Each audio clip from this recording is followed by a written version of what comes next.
Chers amis, bonjour. Un plaisir de vous retrouver. Merci de faire partie de notre communauté. Si c'est votre première fois, nous parlons sur cette chaîne de métiers, de profession, de formation. Merci de vous abonner et de cliquer sur la cloche de notification. Aujourd'hui, nous allons aborder une question très importante. Je m'en vais partager avec vous une question qui est posée par la plupart de ceux qui travaillent ici aux États-Unis. C'est la question de reprendre ou non les études. Bienvenue à vous.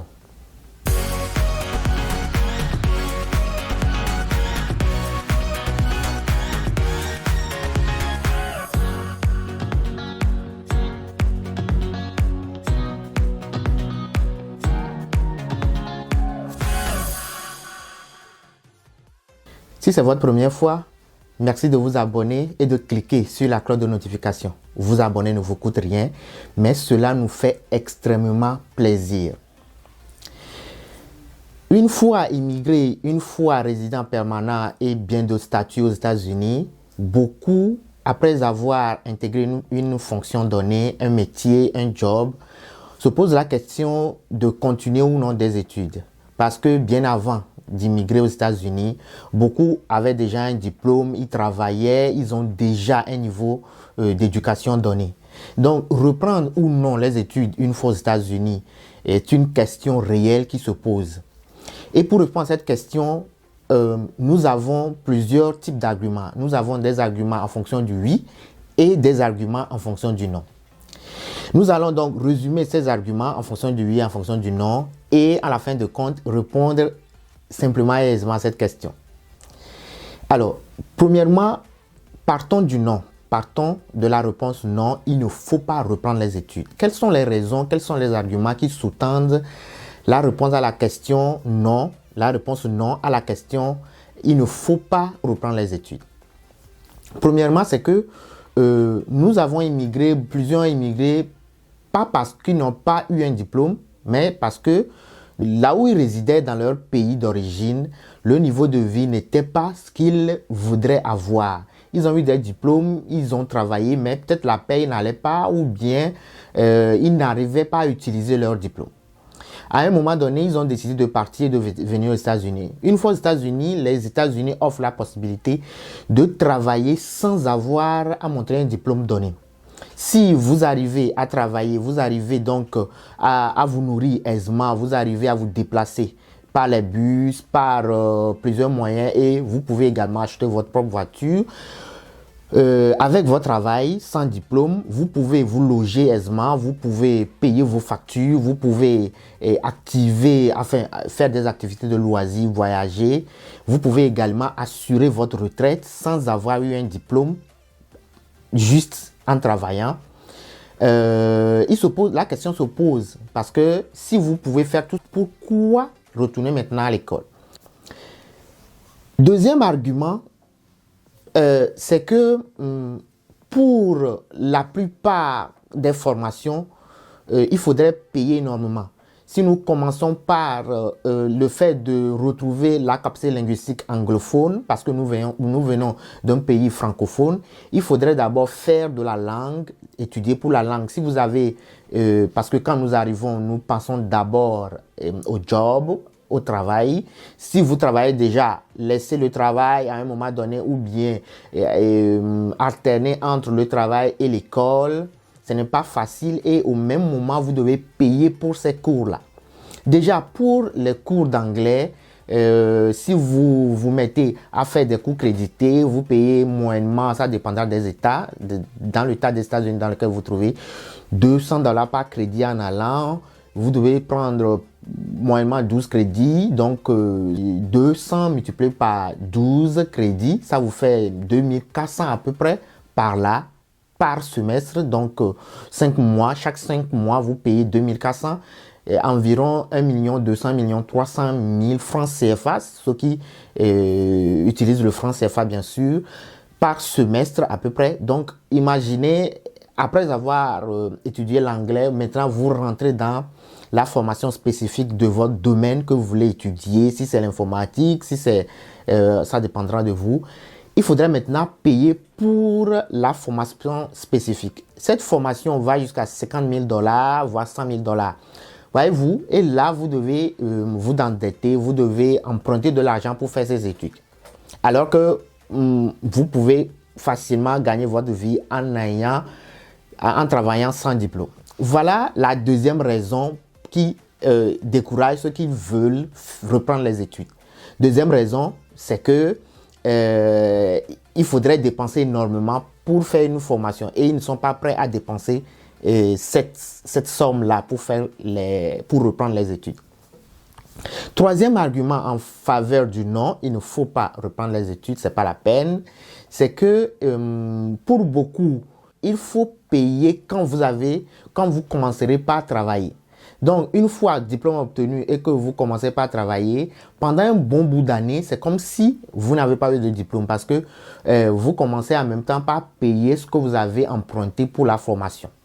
Donc, quand vous êtes payé à $18 par exemple, on va, en fonction du montant que vous avez emprunté, prendre une partie de votre rémunération pour payer les emprunts. Donc, c'est comme finalement, ceux qui n'ont même pas fait les études vont être payés au même niveau que vous. À un moment donné, ils se posent la question, pourquoi alors j'ai étudié, pourquoi je suis reparti étudier alors que j'avais déjà un diplôme et que sans le diplôme, je gagnais très bien ma vie. Troisième raison, le troisième argument qui sous-tend non, je ne reprendrai pas les études aux États-Unis, c'est que pour la plupart des entreprises, même quand vous n'avez pas un diplôme et que vous commencez dans l'entreprise, vous évoluez jusqu'à ce que vous gagnez comme si vous avez fait les études. Parce que vous pouvez rentrer comme simple employé après, quand vous apprenez dans l'entreprise, vous pouvez être chef d'équipe, vous pouvez être superviseur et d'autres fonctions également qui vont faire augmenter votre salaire mensuel. Ce qui fait que finalement, sans diplôme, vous gagnez à peu près la même chose que ceux qui ont réellement étudié et qui travaillent avec leur diplôme. Alors, quatrième raison, c'est que pour la plupart également des fonctions, des activités, des emplois qui n'exigent pas que vous ayez un haut niveau de savoir-faire pratique, ceux qui n'ont pas de diplôme et qui utilisent leur force physique pour travailler, par exemple dans les entrepôts et bien d'autres entreprises, gagnent plus que ceux qui travaillent avec un diplôme donné. Prenons par exemple le cas des employés de banque. Il y a des employés de banque ou bien normalement d'employés de banque qui se font payer moins que ceux qui travaillent sans diplôme dans les entreprises de fabrication, dans les entrepôts par exemple. Donc, sans diplôme, il y a des entreprises qui vont vous payer plus que d'autres entreprises qui exigent à ce que vous ayez un diplôme donné. Voilà encore une raison qui encourage ceux qui ne veulent pas reprendre les études, étant donné qu'ils gagnent assez déjà, plus que ceux qui ont un diplôme dans certains domaines donnés. Alors, cinquième et dernière raison, c'est la raison que nous avons expliquée au début, c'est que la plupart ont immigré parce que ils veulent avoir un meilleur niveau de vie. Ils ont déjà eu un diplôme de base dans leur pays, ils l'ont eu à l'utiliser peut-être, et maintenant, ils ont eu plus de 30 ans et autres, ils sont venus aux États-Unis, ils se disent, si je peux trouver un travail, ou bien actuellement je travaille et que je gagne aisément ma vie, je peux me nourrir, je peux me déplacer, je peux prendre soin de ma famille, je peux payer mon loyer, je peux payer les factures de la maison, je peux amener mes enfants, ma famille en voyage avec mon salaire, je peux assurer ma retraite. Également, il y a la retraite privée qui est organisée, qu'on appelle communément le 401k, qui est assez conséquent une fois que vous serez à la retraite à 65 ans, à 68 ans, à 67 ans par exemple, parce que pour aller à la retraite, il fait aussi en fonction du temps, du nombre d'années que vous avez travaillé et du nombre d'heures que vous avez travaillé. Donc, tout ceci fait que vous allez plus tôt ou bien plus tard à la retraite. Donc, le 401k est une cotisation privée qui vous sera versée à la fin de votre travail, enfin, quand vous serez à la retraite et qui est assez conséquent, qui vont jusqu'à $100 000, $200 000, ça dépendra du taux qui est déduit chaque mois ou bien chaque 2 semaines de votre relevé de paie. Donc voilà les 5 raisons qui sous-tendent la réponse à la question non. Ce n'est pas la peine que je reprenne les études. Et il me faut tout simplement continuer à persévérer dans mon travail actuel, à augmenter mon niveau de responsabilité dans l'entreprise et à un moment donné, je gagnerai autant que ceux qui ont étudié et ceux qui ont eu un diplôme, qui travaillent avec un diplôme. Alors, maintenant, voyons les raisons, les arguments qui sous-tendent le oui. Les arguments qui sous-tendent le oui. Oui, il me faut reprendre les études, il me faut obtenir un diplôme pour améliorer les choses aux États-Unis. Alors, pour les arguments qui sous-tendent le oui, nous avons également 5 arguments communément utilisés, développés par les employés, par ceux qui sont résidents aux États-Unis. Premièrement, c'est que le travail avec un diplôme est plus rassurant que le travail sans diplôme. Parce que avec un diplôme, vous serez plus à l'aise en termes de sécurité d'emploi. Le licenciement, les défauts de travail, tout ce qui entoure le travail sans un diplôme n'est pas la même chose qu'avec un diplôme. Vous êtes plus rassuré dans votre travail. Ça, c'est la première des choses. Avec un diplôme, vous êtes plus rassuré. La deuxième des choses, le deuxième argument qui sous-tend le oui, il faut reprendre les études, c'est que pour la plupart, le travail avec un diplôme est plus sécurisant, est plus relaxant. C'est le mot adéquat, relaxant. Avec un travail sans diplôme, vous utilisez plus votre force pour travailler. Bien sûr, aux États-Unis, plus vous travaillez, vous utilisez votre force, plus vous impliquez, plus vous gagnez. Mais avec un diplôme, le travail est plus relaxant. Vous avez un travail pointu à faire avec une certaine technicité. Et là, vous l'utilisez tout simplement et vous êtes relax. Vous n'allez pas utiliser autant d'énergie pour faire un travail. Le travail est plus relaxant quand on a un diplôme. Voilà la deuxième raison. Et troisième argument qui sous-tend le oui, il faut reprendre les études, c'est que parfois, le travail est mieux payé quand on travaille avec un diplôme.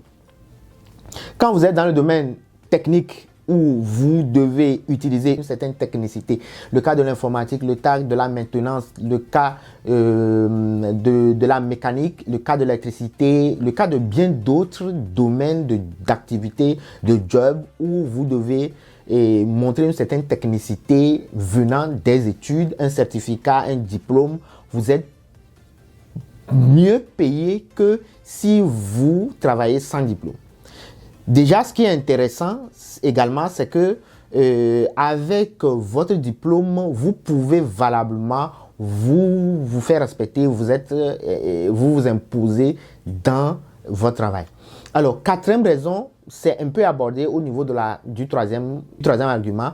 Quatrième argument, c'est que vous êtes plus respecté dans votre travail quand vous travaillez avec un diplôme.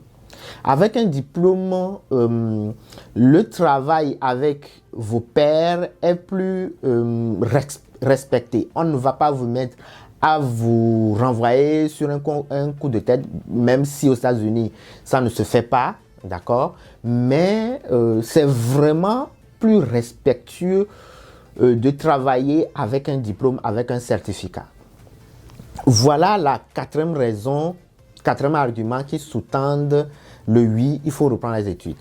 Dernier argument qui sous-tend le oui, il faut reprendre les études, est que quand vous avez un diplôme, quand vous changez d'activité, vous changez d'entreprise, vous êtes payé au même niveau que l'autre entreprise parce que vous travaillez sur un diplôme et que dans l'État des États-Unis dans lequel vous travaillez, il y a un quota de rémunération en fonction d'un diplôme, en fonction d'un certificat, et que quand vous changez d'entreprise, vous faites le même travail. Si vous êtes payé à 28 $ dans la première entreprise et que vous changez d'entreprise, vous êtes toujours payé à 28 $, moyennement 28 $ au niveau de la seconde entreprise.